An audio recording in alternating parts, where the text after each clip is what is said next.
6 मई 2022। साकार मुरली। मीठे बच्चे, तुम ब्राह्मणों को ईश्वर की गोद मिली है। तुम्हें नशा रहना चाहिए। बाप ने इस तन द्वारा हमें अपना बनाया है। प्रश्न: बाप ने कौन सा दिव्य कर्तव्य किया है जिस कारण उनकी इतनी महिमा गाई हुई है? उत्तर: पतितों को पावन बनाना। सभी मनुष्यों को माया रावण की जंजीरों से छुड़ाना। यह दिव्य कर्तव्य एक बाप ही करते हैं। बेहद के बाप से ही बेहद सुख का वर्षा मिलता है, जो फिर आधा कल्प तक चलता है। सतयुग में गोल्डन जुबली, त्रेता में सिल्वर जुबली। वह सतो प्रधान और त्रेता सतो, दोनों ही सुखधाम कहे जाते हैं। ऐसे सुखधाम की स्थापना बाप ने की है, इसलिए उनकी महिमा गाई जाती है। गीत इंसाफ का मंदिर है यह। ओम शांति। बाप और दादा मिलकर के बच्चों को समझाते हैं। कभी बाप समझाते हैं, कभी दादा समझाते हैं, क्योंकि यह शरीर दादा का भी घर है। परमपिता परमात्मा तो रहते हैं परम धाम। जरूर कोई समय में उनका यह भारत ही घर होता है। तब तो शिवरात्रि मनाई जाती है। शिव के बहुत मंदिर भी होते हैं, तो सिद्ध होता है कि भारत खंड में ही उनका आना होता है। पतितों को पावन बनाने व सभी मनुष्यों को माया के जंजीरों से छुड़ाने, क्योंकि अब रावण राज्य है। रावण को जलाते भी भारत में है। शिवरात्रि और कृष्ण जयंती भी भारत में ही मनाते हैं। रावण का राज्य भी आधा कल्प चलता है। फिर बाप आते हैं पतितों को पावन बनाने। बस एक ही बार पावन बना देते हैं, फिर आते ही नहीं। बाप का नाम भारत में प्रसिद्ध है। जरूर कोई दिव्य कर्तव्य किया है, तब तो उनका नाम है। मनुष्य को तो पावन बना न सके। पतित पावन एक ही बाप को कहा जाता है। स्वर्ग नरक, यह नाम भी भारत पर ही पड़ा है। भारत 5000 वर्ष पहले स्वर्ग था। उनको परस्तान भी कहा जाता है, तो जरूर बाप ने वर्षा दिया होगा। बाप अक्षर बहुत मीठा लगता है, उनसे ही बेहद सुख का वर्षा मिलता है। जो सुख आधा कल्प चलता है, जिसकी गोल्डन जुबली, सिल्वर जुबली मनाते हैं। सतयुग को गोल्डन जुबली, त्रेता को सिल्वर जुबली कहते हैं। वह सतो प्रधान और वह सतो, दोनों मिलाकर सुख धाम कहा जाता है। नंबर 1 है सूर्यवंशी, सेकंड नंबर चंद्रवंशी। बाप जब इस भारत खंड में आते हैं तो भारत को पावन बनाते हैं। फिर जब भक्ति शुरू होती है तो कलाएं कमती होती जाती हैं। झाड़ जड़जड़ी भूत तमो प्रधान बन जाता है। सब भक्त बन जाते हैं। साधु भी साधना करते हैं बाप को पाने के, अर्थात मुक्ति जीवन मुक्ति धाम जाने के। आधा कल्प भक्ति करते हैं बाप को पाने के लिए। जब वह समय पूरा होता तो फिर बाप आता है भक्तों को सुखी बनाने। सतयुग में तो सुख शांति संपत्ति सब है। वहां कभी अकाले मृत्यु नहीं होती। कोई रोते कभी पीटते ऐसा नहीं होता। यह कौन समझाते हैं? बेहद का बाप। नाम भी तो चाहिए ना। कलयुग में है ही अंधियारा, भक्ति मार्ग की ठोकरें खाते रहते। स्वर्ग में तो दुख की बात होती नहीं, सब सुखी रहते हैं, इसलिए भगवान को पुकारते नहीं। सतयुग को सुखधाम, कलयुग को दुखधाम कहा जाता है। वल्लभाचारी वैष्णव लोग समझते हैं कि सतयुग में लक्ष्मी नारायण का राज्य था। यथा राजा रानी तथा प्रजा सभी सुखी थे। उसको गोल्डन एज कहा जाता है। सतयुग से लेकर जो चक्र में आते हैं उनके ही 84 जन्म होंगे।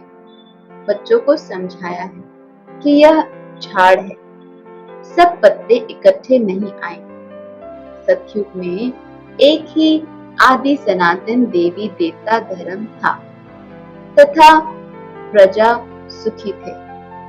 उसको गोल्डन एज कहा जाता है। सतयुग से लेकर जो चक्र में आते हैं उनको ही 84 जन्म होंगे। बच्चों को समझाया है कि यह झाड़ है, सब पत्ते इकट्ठे नहीं आएंगे। सतयुग में एक ही आदि सनातन देवी देवता धर्म था। उनको हिंदू नहीं कहेंगे। देवी देवताएं तो सर्वगुण संपन्न 16 कला संपूर्ण गाए जाते हैं। जो उन्हों के पुजारी हैं तो वह जरूर उसी धर्म के होने चाहिए। क्रिश्चियंस क्राइस्ट को याद करते तो उस धर्म के हैं ना। फिर भारतवासियों ने अपने देवी देवता धर्म का नाम क्यों गुम कर दिया है? तुम जानते हो, हम सो देवता थे, हम ही जन्म मरण में आते हैं। हम सो देवता क्षत्रिय बनते हैं। 84 जन्म लेते लेते अंत में आकर शूद्र बनते हैं। शूद्र से फिर ब्राह्मण बनना पड़े। ब्राह्मण बनते हैं ब्रह्मा की औलाद। सभी आत्माएं वास्तव में शिव की औलाद तो हैं ही। वह है बेहद का बाप। उनको परम पिता परमात्मा, ओ गॉड फादर अथवा हेवनली गॉड फादर कहा जाता है। वह है स्वर्ग का रचयिता।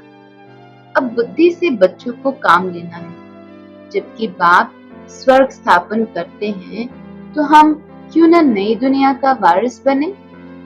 अब वह नई दुनिया पुरानी हो गई है। फिर नई दुनिया कैसे बनेगी? गांधी भी गाते थे ना कि नया राम राज्य, नया भारत हो।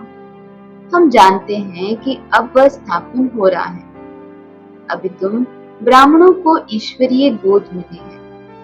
बेहद के बाप को अपना बनाया है प्रैक्टिकल में। ऐसे तो सब कहते रहते हैं, ओ गॉड फादर रहम करो, परंतु इस समय बाप ने आकर इस तन द्वारा तुमको अपना बनाया। वह कलयुगी ब्राह्मण है, उसकी संतान। हम है ब्रह्मा मुख वंशावली। प्रजापिता ब्रह्मा ठहरा तब तो इतने बच्चे पैदा करेंगे ना। तो यह है मुख वंशावली। परम पिता परमात्मा ने अडॉप्ट किया है ब्रह्मा मुख द्वारा।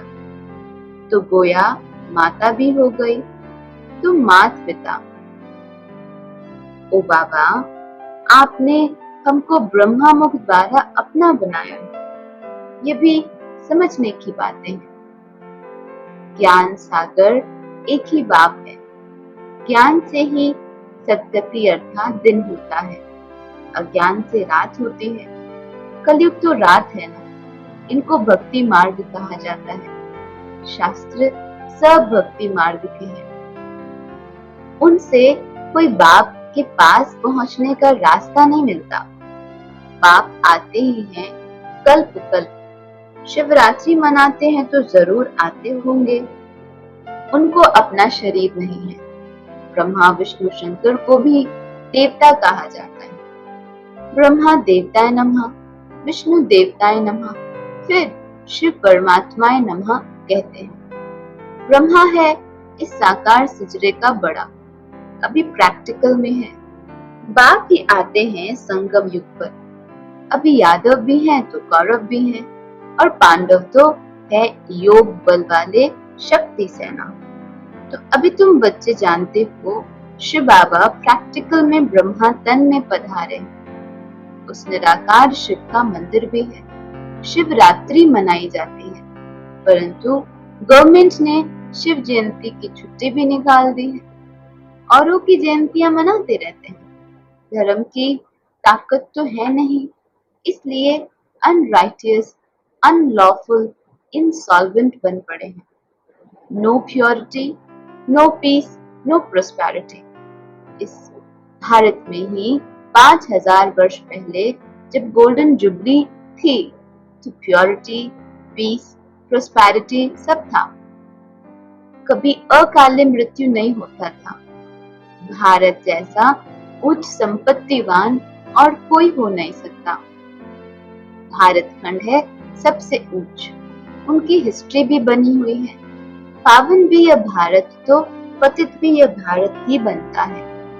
आदि सनातन देवी देवता धर्म वाले ही ये चक्र लगाकर शूद्र वर्ण में आए, फिर शूद्र वर्ण से अब ब्राह्मण वर्ण में आए हो।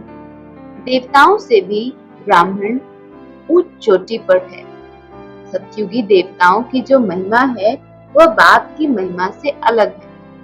बाप को कहते हैं ज्ञान का सागर, आनंद का सागर, फिर देवताओं को कहेंगे सर्वगुण संपन्न। वहां विकार की बात नहीं होती। शास्त्रों में तो बहुत कपोड़े लगा दिए हैं कि कृष्णपुरी में भी कंस, रावण आदि सब थे। वास्तव में तो इस समय कंसपुरी है, फिर सतयुग में होगी कृष्णपुरी। यह है संगम, इसलिए उन्होंने कंस, जरासंधि, रावण आदि को सतयुगी देवताओं के साथ मिला दिया है। यह है असुरी रावण संप्रदाय। अभी तुम ईश्वरीय संप्रदाय बने हो। ईश्वरीय गोद में आकर पवित्र बन फिर 21 जन्मों के लिए दैवी गोद में जाते हो। 8 जन्म दैवी गोद, फिर 12 जन्म क्षत्रिय गोद। भारत में ही ये गाया हुआ है कि कन्या वह है जो 21 कुल का उद्धार करे। सो तुम ही वह ब्रह्मा कुमारियां हो। अभी तुम हो ईश्वरीय कुल के। दादा है शिव बाबा, बाप है ब्रह्मा, तुम हो ब्रह्मा कुमार कुमारियां। वर्षा उस बेहद के बाप से मिलता है। देने वाला वही है, वह तो निराकार है। वह राजयोग अब कैसे सिखलावे? नर से नारायण बनाने के लिए जरूर साकार शरीर चाहिए। तो इस पतित तन में आते हैं जिसने 84 जन्म लिए हैं। यह बड़े से बड़ी यूनिवर्सिटी है जहां स्वयं गॉड बैठ राजयोग सिखाते हैं, राजाओं का राजा बनाने। गीता का रचयिता कृष्ण नहीं, गीता माता ने कृष्ण को जन्म दिया। जो देवता बने उन्हों को जन्म मिला शिव बाबा से। क्रिश्चियंस को जन्म मिला बाइबल से, क्राइस्ट द्वारा। तुमको भी ब्राह्मण से देवता किसने बनाया? शिव बाबा ने ब्रह्मा मुख द्वारा बनाया। यह तुम्हारा है बेहद का संन्यास। वह है हद के रजोगुणी संन्यास। वह निवृत्ति मार्ग का संन्यास है। तुमको वैराग्य आया है इस पुरानी छीछी दुनिया से। तुम जानते हो कि यह तो अब खत्म होने वाली है। इससे तो क्यों ना हम स्वर्ग के रचयिता बाप को याद करें। बाप कहते हैं, लाडले बच्चे, तुम बहुत जन्मों के बाद आकर मिले हो। तुमने 84 जन्म पूरे लिए हैं। अब तुमको फिर देवता वर्ण में जाना है। इसमें परहेज भी बहुत है, अशुद्ध चीज खा न सके। बाप कहते हैं, मैं संगम पर ही आता हूँ मूत पलीते कपड़ों को पावन बनाने। अब मौत सामने खड़ा है। यादव, कौरव और पांडव भी है, तो जरूर पांडव पति भी होगा ना। पांडव पति पिता कहें परमात्मा को ही कहते हैं।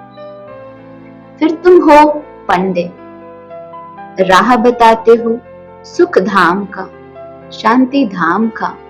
इसलिए तुमको पांडव शिव शक्ति सेना कहा जाता है। यादव यूरोप वासी तो अपने ही कुल का नाश करते हैं। भारत में पांडव और कौरव जिनके लिए कहते हैं कि असुर और देवताओं की युद्ध चली। तुम अभी तो देवता नहीं बने हो, बनना है। श्रीमत से तुम स्वर्ग के मालिक बनते हो। बाकी सबकी है असुरी रावण मत। आधा कल्प रावण की मत चलती है। अभी तो सारी दुनिया तमो प्रधान है। यह है रुद्र ज्ञान यज्ञ, जहाँ बाप बैठ राजयोग सिखलाते हैं। जब राजाई स्थापन हो जाती है तो यह विनाश ज्वाला प्रज्वलित होती है। यह ज्ञान प्रायः लोप हो जाता है। फिर ड्रामा अनुसार जो भी शास्त्र हैं भक्ति मार्ग के वही निकलेंगे। सन्यासियों के फॉलोअर्स बहुत होंगे। सभी पाप धोने गंगा पर जाते हैं। अब गंगा नदी तो किसी को पावन कर नहीं सकती। वह तो पानी के सागर से निकली हुई है। ज्ञान गंगाएं तुम हो जो ज्ञान सागर से निकली हो। बाकी गंगा कोई पतित पावनी होती नहीं है। बच्चों को फिर से भक्ति का फल बेहद सुख का वर्षा देने में आया हूँ। जो बाप से आकर पढ़ेंगे वही स्वर्ग में आएंगे। बाकी सब अपने अपने सेक्शंस में चले जाएंगे। इस ड्रामा चक्र को भी समझना जरूर है। चक्र को जानने से तुम चक्रवर्ती राजा बनते हो। गवर्नमेंट ने भी चक्र निकाला है। 3 शेर दिखाकर फिर नीचे लिखते हैं सत्यमेव जयते। अब शिव बाबा तुम सब पार्वतियों को आकर अमर कथा सुना रहे हैं, अमरपुरी का मालिक बनाने के लिए। इसको ही सत्यनारायण की कथा व अमर कथा कहा जाता है। यह कथा एक ही बार सुनकर तुम स्वर्ग के मालिक बनते हो। बाकी सब हैं दंत कथाएं। अच्छा, मीठे मीठे सिकिलद्दे बच्चों प्रति माता पिता बाप दादा का याद प्यार और गुड मॉर्निंग। रूहानी बाप की रूहानी बच्चों को नमस्ते। धारणा के लिए मुख्य सार। पहला पॉइंट, देवता वर्ण में जाने के लिए भोजन की बहुत परहेज रखनी है। कोई भी अशुद्ध चीज नहीं खानी है। इस पुरानी छीछी दुनिया जो कि अब खत्म होने वाली है, इससे बेहद का वैराग्य रख स्वर्ग के रचयिता बाप को याद करना है। वरदान है, अपनी शक्तियों व गुणों द्वारा निर्बल को शक्तिवान बनाने वाले श्रेष्ठ दानी व सहयोगी भव। विस्तार। श्रेष्ठ स्थिति वाले सपूत बच्चों की सर्व शक्तियां और सर्व गुण समय प्रमाण सदा सहयोगी रहते हैं।